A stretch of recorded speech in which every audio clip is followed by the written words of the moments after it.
क्या दोस्तों आपने कभी सोचा है क्रिस्टल ऑक्सीलेटर कैसे काम करता है और ये अपनी डिवाइस के अंदर कैसे काम करता है। क्रिस्टल ऑक्सीलेटर एक ऐसा उपकरण है यानी कि एक ऐसा कंपोनेंट है, अगर ये कंपोनेंट नहीं हो तो अपना वायरलेस यानी कि नेटवर्किंग का काम नहीं होगा। जैसे कि ब्लूटूथ नहीं चलेगी, वाईफाई नहीं चलेगी, बहुत सी ऐसे सिस्टम है वो नहीं ऑपरेट हो पाएंगे। तो मैं आपको एक एक करके बताऊंगा कि ये किस प्रकार से वर्किंग करता है, किस प्रकार आईसी की मदद से वर्किंग करता है और ये क्या काम करता है और ये कैसे सिग्नल जनरेट करता है। तो चलिए दोस्तों करता हूं वीडियो स्टार्ट। तो देखिए दोस्तों ये वाला अपना क्रिस्टल ऑक्सीलेटर है। तो मैं आपको बताऊं सबसे पहले तो आपको इसके यहाँ पर लिखी हुई है 26,000। तो 26,000 ये हैट्रेज है दोस्तों, यानी कि MHz यानी मिली सेकेंड के अंदर ये इतनी बार हैट्रेज यानी कि कंपन कर देता है दोस्तों, लगभग 26,000 हैट्रेज। तो क्या काम करता है, तो सबसे पहले आईसी के पास यानी कि इलेक्ट्रिसिटी भेजती है, फिर आईसी के पास भेजता है और आईसी अपनी तरफ लेती है। लेने के बाद फिर से वो एक सिग्नल के रूप में एक जनरेट करती है और ये एक एंटीना के रूप में बाहर की ओर भेज देती है दोस्तों। क्योंकि अगर मैं आपको बताऊं यहाँ पर सिग्नल कौन जनरेट करता है, तो दोस्तों अगर मैं इसे हटा देता हूं तो सिग्नल जनरेट नहीं करेगी। वैसे तो ये आईसी ऑपरेट होगी लेकिन सिग्नल जनरेट नहीं कर पाएगी, यानी कि अपना ब्लूटूथ कनेक्ट नहीं हो पाएगा, क्योंकि एक सिग्नल जनरेट करने का होता है। जैसे कि अगर मैं आपको बताऊं कोई मोबाइल ब्लूटूथ इस मॉड्यूलर से कनेक्ट कर लेता हूं, कनेक्ट करने के बाद जैसे मैं इसके अंदर सॉन्ग प्ले करता हूं तो अपने सॉन्ग के जो तरंग होते हैं यानी कि जो उसके वायरलेस होते हैं तो उन्हें ये कैप्च कर लेता है। कैप्च करने के बाद ये आईसी के पास भेज देता है, आईसी उन्हें ऑडियो के रूप में कन्वर्ट कर देती है। लेकिन तरंगों को पकड़ने का काम इसका ही होता है दोस्तों, इस क्रिस्टल ऑक्सीलेटर का।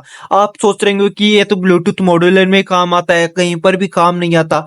तो दोस्तों बिल्कुल भी ऐसा नहीं है, मोबाइल में भी काम होता है। जैसे कि मैं आपको बताऊं ये अपनी एक स्मार्ट वॉच यानी कि एक ये स्मार्ट घड़ी है। तो देख सकते हो यहाँ पर आप सोच रहे होंगे ये यहाँ पर कहाँ पर यूज होता है दोस्तों।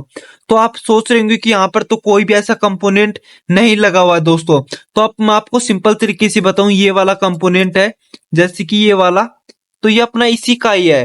तो मैं आपको और जूमिंग करके दिखा देता हूँ। तो दोस्तों ये वाला कंपोनेंट है जो अपना इसी का ही है, ये वाला, ये देख सकते हो। मैं आपको बताऊं ये वाईफाई, ब्लूटूथ या फिर अन्य वायरलेस डिवाइसों में बहुत ज्यादा यूज होता है ये अपना क्रिस्टल ऑक्सीलेटर। अब बात करते हैं कि इसे रिपेयरिंग कैसे करते हैं, इसे चेक कैसे करते हैं कि ठीक है या फिर नहीं है। और बहुत सारे दोस्तों को कमेंट ऐसा भी आता है कि इससे सॉन्ग को स्पीड यानी कि सॉन्ग को स्पीड कर सकते हैं, यानी कि कंट्रोल कर सकते हो कि स्पीड से। तो दोस्तों इसमें एडिटिंग में कर सकते हैं लेकिन इसकी मदद से हम कोई कंट्रोल नहीं कर सकते ऑडियो एम्पलीफायर की मदद से। तो ये सिर्फ और सिर्फ एक वायरलेस जनरेट करने के लिए यानी सिग्नल जनरेट करने के लिए होता है। और मैं आपको बताऊं इसे अलग से इसकी मशीन आती है, हम इसे चेक करने के लिए मल्टीमीटर को कंटिन्यूटी पर रखना होगा और अगर वो भी काम कर जाए तब। अगर इसके चेक करने के लिए अलग मशीन आती है यानी कि इलेक्ट्रॉन मैग्नेट फील्ड जनरेट करने वाली, नापने वाली मशीन, जिससे मैग्नेट फील्ड नपता है और ये पता लग जाता है कि मैग्नेट फील्ड जनरेट करता है या नहीं कर रहा है। अगर कर रहा है तो ये ठीक है, अगर ये मैग्नेट फील्ड जनरेट नहीं कर रहा है तो ये अपना खराब है। तो दोस्तों इस प्रकार से चेक होता है और इस प्रकार से वर्किंग करता है, यानी कि मैग्नेट फील्ड जनरेट करता है यानी कि इलेक्ट्रॉन तरंग जनरेट करता है और अपनी मोबाइल से वह कनेक्ट होता है और अपनी से अपनी मोबाइल की तरंगे कनेक्ट कर पाता है और उसे ऑडियो तरंगों में कन्वर्ट कर देता है। अगर दोस्तों ये जानकारी आपको अच्छी लगी हो और वीडियो अच्छा लगा हो तो वीडियो को लाइक कर देना और चैनल को सब्सक्राइब करना ना भूलिएगा। मिलते हैं अगले वीडियो में, तब तक के लिए जय हिंद, जय भारत।